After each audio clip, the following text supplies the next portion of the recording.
વડાપ્રધાન નરેન્દ્ર મોદીના dream project Delhi Mumbai expressway, જેને રફતારનું પ્રતીક મનાય છે, એ જ એક્સપ્રેસવે હાલ પહેલાં જ વરસાદમાં જોખમનું પ્રતીકરૂપ બની ગયું છે. ભરૂચથી સુરત વચ્ચે એક્સપ્રેસવેના વિભાગમાં અંકલેશ્વર નજીક પુલ પર 30 ફૂટ જેટલો ખાડો પડી ગયો છે અને આપ જોઈ શકો છો તેમાં સળિયા પણ બહાર દેખાઈ રહ્યા છે અને પુલ નીચેથી આખો ખુલ્લો છે.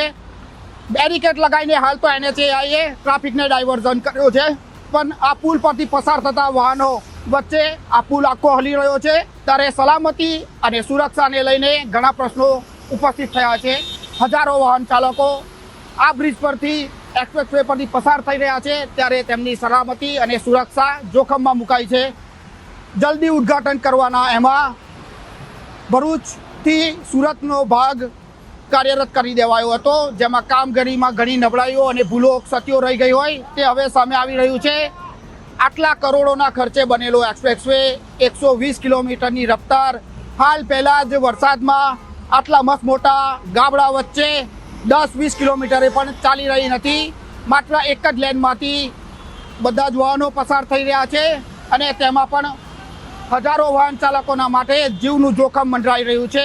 એક્સપ્રેસવે પર અનેક સ્થળોએ જ્યાં બ્રિજ આવી રહ્યા છે ત્યાં જોઈન્ટોમાં તિરાડો અને સળિયા ઉપસી આવેલા છે, સ્લેબ પણ આવી રહ્યા છે બહાર. ત્યારે કોન્ક્રીટ કામને લઈને અને બ્રિજ એક્સપ્રેસવેના નિર્માણમાં ગુણવત્તાના લઈને પણ સવાલો ઉઠી રહ્યા છે. કરોડોના ખર્ચે બનેલા આ બ્રિજમાં આટલી કક્ષાએ હલકી કામગીરીને લઈને હજારો વાહન ચાલકોના મનમાં પણ સવાલો ઉઠી રહ્યા છે. 120 કિલોમીટરની સ્પીડ આપતો દિલ્હી મુંબઈનો એક્સપ્રેસવે સલામત કેટલો છે તેના પર હવે સવાલો ઉઠાઈ રહ્યા છે. આવા વખતે આગામી દિવસોમાં સરકાર આ કોન્ટ્રાક્ટરો કે જેને કોન્ટ્રાક્ટ અલગ અલગ વિભાગો સેક્શનના આપેલા છે તેની સામે શું કાર્યવાહી કરે છે તે જોઈ રહ્યું છે. હાલ તો હજારો વાહન ચાલકોની મુસીબતનો કોઈ પાર નથી અને જગ્યાએ જગ્યાએ એક્સપ્રેસવેના ભાગમાં ડાયવર્ઝનને બેરિકેડ લગાવવામાં આવ્યા છે.